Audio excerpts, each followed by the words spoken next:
Bird. Here. McGinn. Here. Stein. Here. Mormon. Here. Culpepper. Here. Williamson. Ray. Here. And number 2, approval of agenda. Any changes, Your Honor? No changes. Move to approve. Second. Call roll. McGinn. Yes. Stein. Yes. Mormon. Yes. Culpepper. Yes. Williamson. Ray. Yes. Bird. Yes. Okay, number 3, presentation petition, communication, update on the Boone Championship performance. Mike.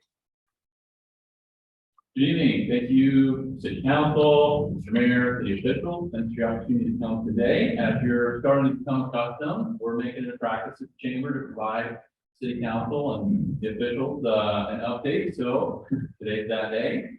So I'll run through a few things. First of all, as you're well aware, we applied for we did submit a successful application for the Main Street designation. Unfortunately, we were not designated this go around. We congratulated Monticello and Albia for their designation. As you know, every other year cycle, and we do intend to pursue that designation in 2024. So, as we mentioned, the work did not start or stop back then. We're going to continue to pursue this, and we're thankful for continued support from all of you. We did raise north of $280,000 in pledge support from our community, and that's because this city, this body led the way in that. So I want to thank you for that. Thank you for your commitment to downtown and our efforts. As we continue to do that, you're going to see more correspondence from our committee. I met with Councilman Warman this morning and our chair of that committee. We do intend to continue meeting, coming up with some projects that we can, as we're saying, build or strengthen our resume for our future application in 2024. So more to come with that. And again, thank you again for your support. I do also want to update you. After the application was submitted, we did have a review. Some officials came from the Iowa Downtown Resource Center to discuss our application. They provided some feedback about our strengths and some ways to improve. We also, as a result of that, we arranged to have a downtown assessment done by that resource center, and that is scheduled tentatively for late April. So you look for more communication with that. Part of that process is interviewing and having focus groups of city officials and city leaders. So we'll invite you to participate in that come April. We did have a successful Puffer Billy Days. Wanted to update you on that. We had good attendance. We had lots of good participation in our events. We did manage to raise a little bit of revenue, not quite as strong as last year, but we did raise a little bit of revenue for a continued festival. I also want to thank you for your support. Again, your $5,000 support for that festival was well received. We did get some questions about what those dollars went to, so I just wanted to provide an update with that. Your support went. You were the presenting sponsor along with the chamber and our chamber members. And that support went to tent rental, table and chair rental, setup and cleanup of the entertainment area, the utility vehicle rental, and advertising. Just as a note, I know there were some questions around the carnival. The reality of this year was that the carnival was not affordable for us, and the scheduling with the particular vendors that we've used in the past was not available for this date. We did provide great opportunities for children to have some fun, and we did get those inflatables. Just as a note, that cost itself was $4,800 for the rental of that. As you know, the expenses of these things continue to increase year over year. Staffing and availability of the different festival amenities, those are the costs that are associated with that. But we do want to thank you again for your contribution. And we're looking forward to another successful Puffer Days next year. I do want to address also there are discussions around the date. It was very hot. You all know that it was very hot, but for that Saturday. And so there are continued discussions around whether the August date is the proper date. The committee is going to be meeting again here in a couple of weeks, and that is their first agenda item, is to establish, we'll review the community feedback. We have done all of our event feedback individually, or our former event coordinator has gone through each of those events with the event chairs, discussed the sort of successes and opportunities for improvement. on each of those. Now, we've also taken some public input, and we're going to be discussing what the right date is. So we do welcome that. Did that change of date, do you think it affected the attendance? Was it less or you couldn't really tell? It's hard to tell. I think that the consensus, if I can sort of speak on behalf of the committee from last year, was that we moving it the date to August and having it be the first one after the pandemic, there wasn't really clear data as to whether this was just post-pandemic surge or whether the date was actually a good fit. And so the move was to let's try it again and let's try to get data. We had the hottest day of the year. So, you know, it's one of those things where you try to do your best with the information you have and try to make the best decision you can have other members to support it. So we're reflecting on that. Sorry to talk about it. Any other questions about probability days? I do want to update you. Many of you may be aware we have some staffing changes going on in the chamber. Unfortunately, we did lose both of our other full-time staff. Laura Bates accepted a position at Iowa State University in Provost's office. Should be arranging campus-wide events for them. And Brooke has moved on to Rolling Story Community School District. She's going to be in their central office. We are, of course, sad to lose them. I'm sure any of you that got to work with them, really, they were a pleasure to work. We were really lucky to have them. We were fortunate to be in a stronger position now than we were when I first came on board. So we're looking forward to hiring some strong folks to join us. So more to come when they're hired, they're on board. Like last time, we bring them up here and introduce them. So if you do have any recommendations of folks that are interested in working in the chamber, set them up. Do you want to update you again? We do have a regular fall calendar of events. I'm wrapping up for my event planner work. We do have upcoming here. First, we've got our business after hours event, Fairway. Thank you hosting that. We do welcome you to come and attend in October 25th at Cobblestone in the evening. Do come straight to see you sitting officials there, interacting with our business leaders. It gives them an opportunity to kind of talk about local issues, chat, enjoy some fun times. Sure will. Yeah, what's that date again, Mike? October 25th. And that'll be at Cobblestone, 4 to 6. I will leave on. The 27th, we are still planning on doing our downtown trick or treat. Got a bunch of businesses that are signed up for that. You know, the format. Look forward to seeing you guys down there, especially. And then coming up on November 3rd, another invite I'm definitely want to pass along to you is our ag breakfast. We are going to do the fall burrito format this year, fall burrito harvest. But this year, like we did, we turned to that in-person model in the spring. We'll kind of do a combo. We'll serve burritos, but we'll do it in person to actually get in.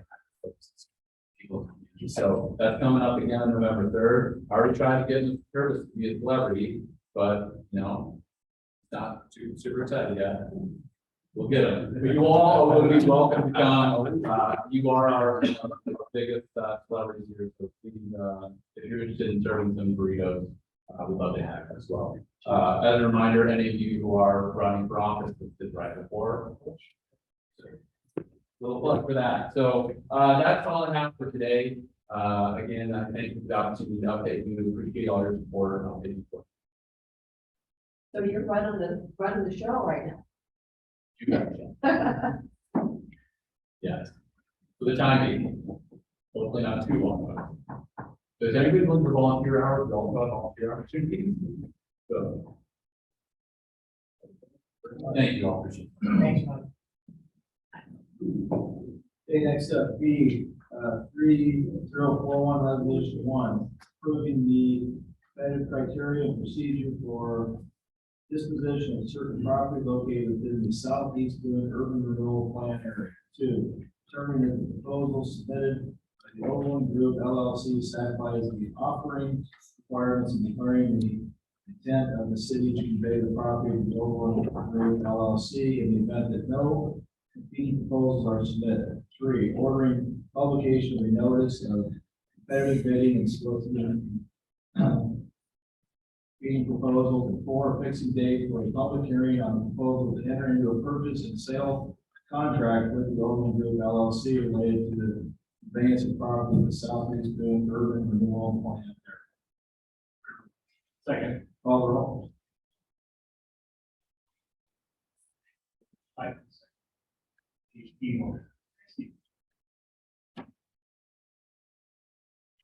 Stein. Yes. Mormon. Yeah. Bill Piper. Yeah. Williamson. Yes. Ray. Yes. Bird. Yes. Again. And 4, report of standing committee, policy administration, BJ. Yes, Your Honor, we have a policy administration and employee relations committee meeting 30. And discuss public works director. And we have 1 internal applicants. And the committee and this is moving forward. Billy, that's all I have. Being public safety and transportation committee, this evening, we will have a meeting, 4:30 on the 21st.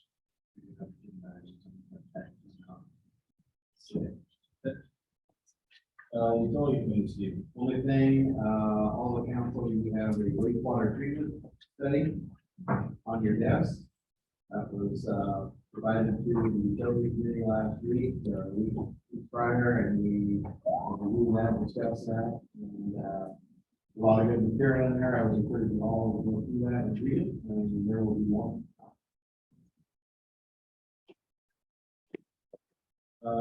Economic development. No report here. 5 department works, going to the Thank you, Your Honor. Just a quick update on our proposed building board we have on, planning the we met last week, discuss regulations of the project on it. Had a long discussion, hour-long meeting, went back and forth on different ideas and really reached a decision. They asked staff to go back and see if we can find more information from the city communities on what they're doing and bring that back. We got to go on meetings, we're not bringing that forward.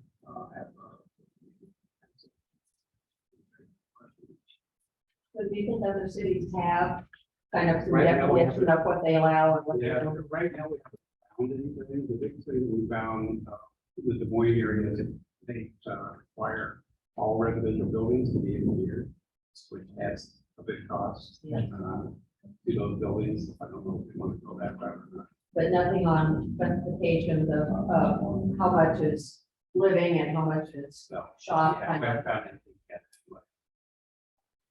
Because a lot of them, I mean, we got pictures of them and I kind of figured out, a lot of them look really good. Right. It's just making it look, what, I want to say residential enough that it fits right in the Right. neighborhood where.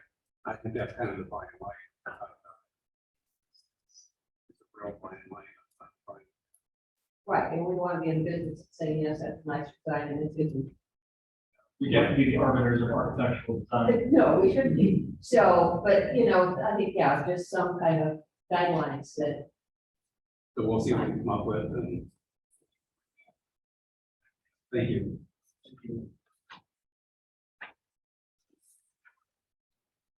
The finance officer, Andrea. Yeah, in your packet, there is a resolution for the computer software. The software covers everything from billing, accounts payable, payroll, utility billing. It does not cover budget, so I want to make sure. I know that there was some discussions earlier in the year about budgeting software. This does not do budgeting.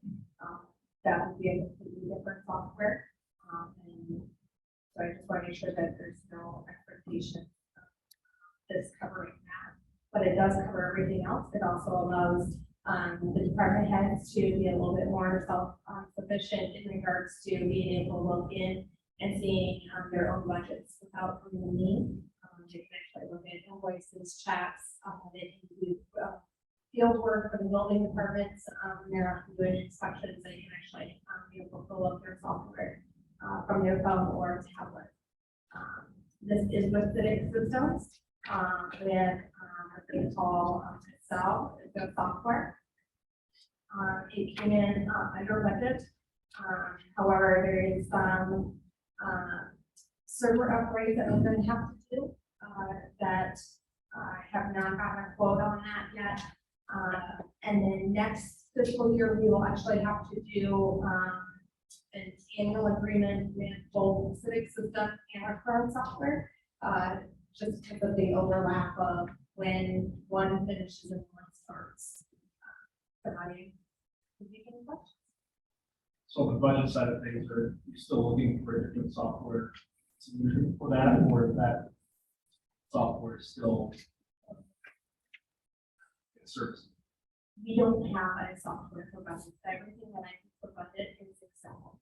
So that's another, last year I looked into it, it's about $20,000 per year for a budget software. And that's basically what I do, to create new budget documents that we have currently. Besides the state stuff, of course, that's state forms, but those budget documents that I have out there on our website on when I use an Excel document.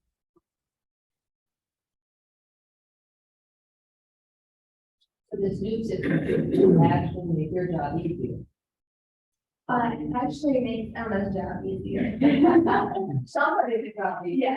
Yes. The processes are unclear as of right now, obviously, we don't have it installed, we don't know exactly how things will go. But like the reports that I run, take 5 minutes for me to run those, that will be something that they can do on their own. What will make things easier is on the accounts payable side, hopefully, in regards to the department heads can enter their own bills. And even on the payroll side, they can upload their Excel documents versus having a payroll person entering it.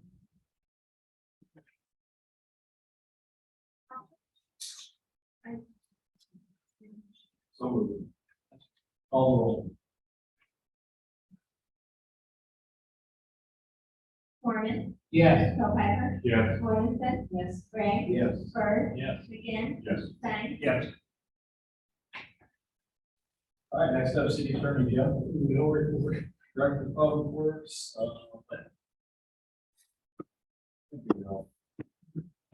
Packet, you'll find the amendment to the joint 28 agreement between Boone, City of Boone and Boone County.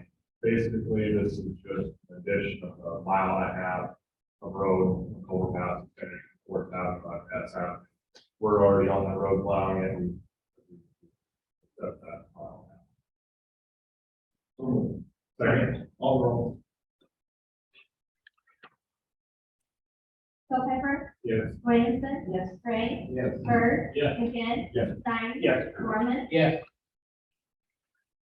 Okay, next up, engineer Bill. The first one is a change order. This change order, it says on here for the backwash bowl replacement water plant safety project. These are actually, if you remember, 2 separate projects. Safety project was bid by SCH and there were no bids received. So SCH has engaged Storage Construction, who is doing the backwash bowl project, to see if they can do this. So that's why this is a change order. It's money that was budgeted. However, it's over budgeted. However, Andre and I figured out a way that we can make up the difference. So this is why this is important, the safety project for the employees that are out there that are climbing up the silo and everything, to make sure everything's in place. So that's why the change order, that's why it's a beautiful. The total is 73,060. It's about 20 to 25,000 over, I think, with what was budgeted. And what I'm getting is just the cost of the room is just ridiculous. To put the stairs on and everything and the safety cars. So that's the reason why. And I'll answer your questions that you have on this one. Second, call roll.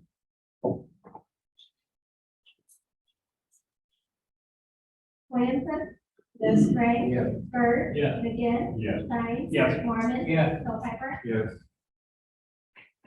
The second change order is with the interior walls project. As they were doing that project, they found 2 windows that, excuse me, that needed to be fixed at one part of the project. It was a little bit of waste from the project, and what told, that's about $1,400. So the company was aware, TNT, that they have to get a change order before they do anything. However, in timing, because they're on site, they went in and did the project, they did that understanding that you technically don't have to pay it, and the general tell you don't have to pay it. However, it needed to be completed. They have been a good contractor for us. SDH recommended that we pay it, and quite frankly, I don't see a reason not to, $1,426, and that will complete the project. And you can see the windows here. Just not coming very well. The problems that they need to redo and replace the windows as part of that exterior wall. And the reason for that project again was to repair those walls so the humidity was not getting in the building from the water treatment. I need a motion to approve that, but for voluntary question. Second, all the roll.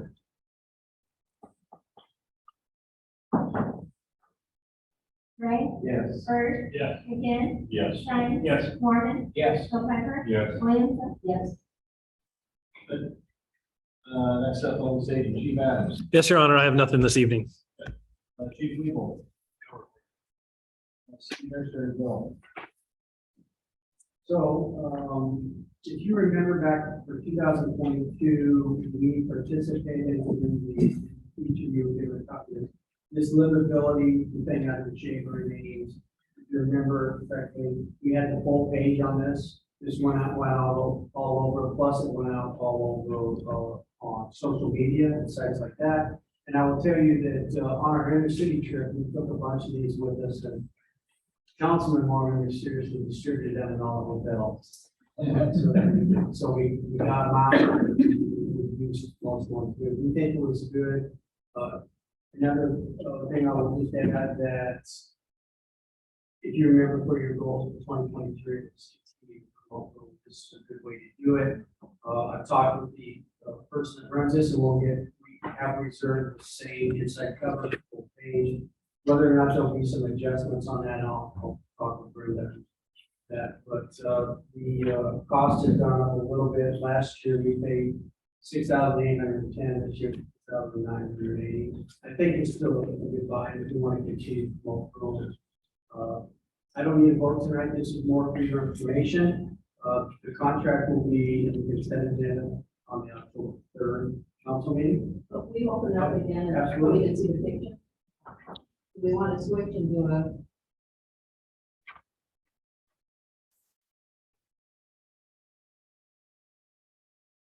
Would you like to hand it to you?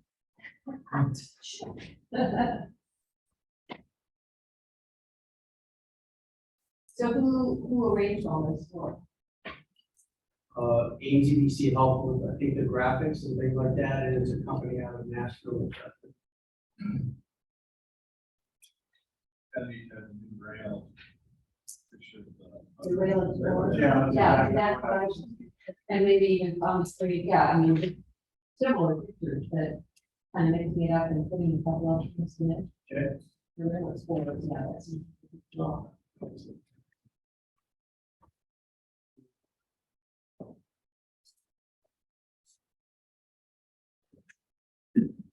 Okay, so as you're aware, you did, the council just approved to move forward with the sale of 68 Storage Street. If you remember, I talked previously about press releases and down the site for the wellness center.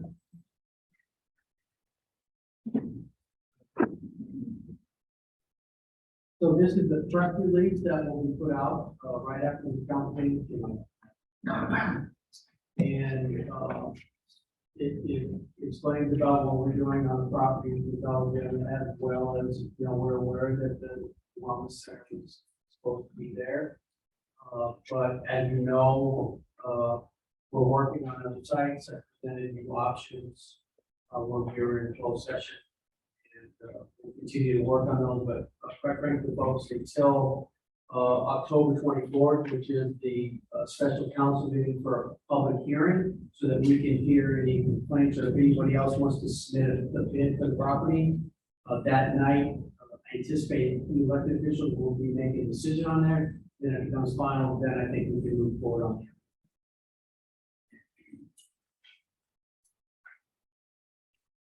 If you have any questions for me, I'd be glad to answer them. That's what we do tonight. You put it on our website, on Facebook page. I'm sure when Jim gets it, we'll put it on TV and we'll do the outlets for. If you have any questions, I will answer them.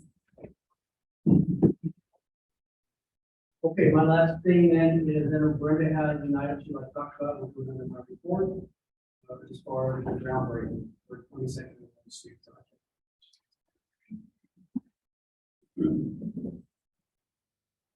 So good evening, council. I have routed a copy of that press release to the folks that are in the audience. I have extra copies if anybody like those regarding the statement on the property sale. I will be handing out to all of you an invitation to attend a groundbreaking event at 22nd Street in Lynn. So we're actually going to do the event on October 6th. The event will start at 9 a.m. We have the mayor do some opening comments. We're excited, Director Debbie Durham, who we all know Debbie oversees the Department of Economic Development, but she also oversees the Iowa Finance Authority, which is the organization that distributes the tax credits. So as luck would have it, she's actually going to be in town that day to do a ride on the rail. So Chris and I coordinated activities so that she could be present for the groundbreaking for the exciting housing project at Ford. And then we'll actually have the developer close out the comments. We'll have some boards available that show the schematics that you all have seen. We'll blow those up on boards and we'll leave those here at City Hall so that if people come in and have questions about the project, you'll be able to direct them to larger prints here. So again, I'll pass this up this way. Please take one. I've provided Bill an electronic copy of the invitation. Please invite folks that you know that might be interested in the project, but we're knocking out. Mike has distributed to the chamber board, the growth board. I shared it with Chris, asked her to send it out. Julie to send it out to the school board. This is a great project that had a great effect across the community. So we'd like to have as many folks there to celebrate as possible. So I will get those started around the table. And again, I would reiterate that we will hit the button either tonight or first thing in the morning to push out that statement so that we can try to get correct information out there where we're at with the sale of that property.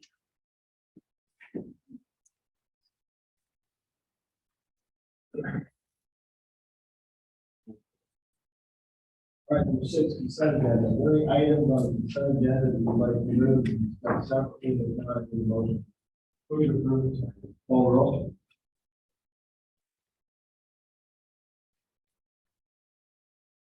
Bird, Yes. Again, Yes. Stein, Yes. Mormon, Yes. Hilheimer, Yes. Williamson, yes, Gray, Yes.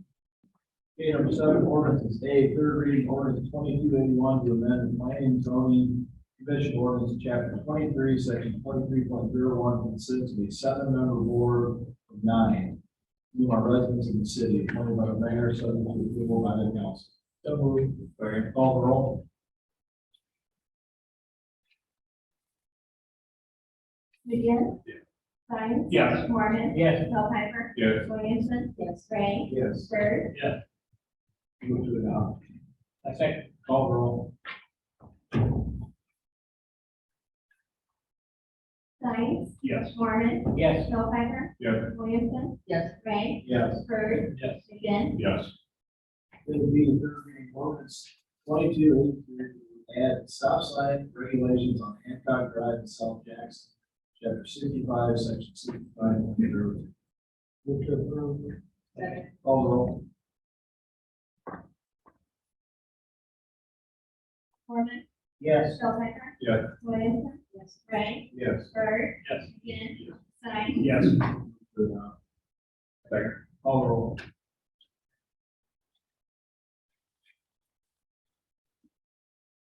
Stelzner. Yes. Williamson. Yes. Ray. Yes. Bird. Yes. McGinn. Yes. Stein. Yes. Mormon. Yes. Great having the comments of the 9 council comments this evening. I have a quick comment. Just want to share the episode that I had a week ago, and it was just about dog running loose. And I don't know, you're not really sharing it, that I don't know anything that we need to do. But I assume we have kind of a policy that dogs need to be tied up or leashed or in fences. And I was out walking, and I've got a small dachshund and was attacked by a pit bull. And don't know where it came from, don't know who owned it, because it was came running up and it was trying to attack the dog. And I guess the reason I'm sharing this is, while I was standing in the middle of the street, I was kind of over about on First Street, and I was right in the street, we were crossing the street, and the dog came up. And while I was standing there, trying to get away, I want to say, two men in a pickup, they were hauling a load of metal, stopped in the street, jumped out, and came over and said, "That's when he said, do you need help?" And I said, "Yes, I do." And I just wanted to say thank you. I don't know their names, but they certainly rescued me because they cornered the pit bull, and so I could get out. So anyway, I have nothing against pit bulls or any kind of dog, but people keep them tied up. This one didn't have a leash, so I don't know how it got out. But anyway, so end of my story. Did you report that to the police? I did not, the two men that jumped out and helped me, then there were 2 cars stopped behind them, so there were a couple more people, and they were all out. And I left immediately. One person picked up my dog. I said, "Could you hand me my dog? I don't want to put my hands down there." And one was guarding the pit bull, and he picked up my dog, and I said, "I'm going to leave," because we were part of the problem, that's why the pit bull was so excited. So I don't know. I assume they were all probably following it, saying there's a dog running loose. That's where 4 people stopped right there, but I did not say this, so I don't know. But I'm not walking that direction. That wildlife concern raised something that I meant to bring up. We don't currently have an ordinance against actively feeding deer that I know of. But I did notice over at Urban Park Shelter, someone had left multiple piles of corn along the edge of the shelter. And then I had a friend who was walking on the bike trail, and there were multiple piles of corn on the bike trail, and they were feeding off of them, and they get quite aggressive trying to walk on the trail. So that's on city property. I don't know if there's what we can do to inform people like this. There's multiple reasons why you wouldn't want to feed deer corn in particular, or feed them at all, for their digestion, and gives bad incentives for them to be close to people. So I don't know, especially at Herman Park, there are ways to sign that please don't feed. I don't know what you can really do. They do live with cemetery as well. They get up. I'm not sure what it is. Yeah. There's people that go to Herman. I agree with the And one of them is, there's a female, there's a doe out there that has an injury that he would love. It still gets around, it's still getting at the on, but they see that, and she's grown quite a custom. So Yeah, that's it's part not of good food for them, you know, and then it sits out in the rain, like, it's out in the rain, He's sort of trying to help, but Right, I know, if you look at the research on it, it's pretty clear the IVR resources go through. You should tell all the farmers that the corn is not good for the area. Tell the DNR because they feed them out of ledges, right? All the time. Yeah, it's on the website, they have it up. Yeah, but absolutely, they feed them all the time out there. You go out there, nice, we have a lot. feed them out the corn. The biggest concern though is that bike trail, but it's They could. I don't know. Fine. But at least that, There's state law against speed on it. so we don't have to have an ordinance. No, but we can put out on our Facebook page later. I can try to use the science book for each of the trail.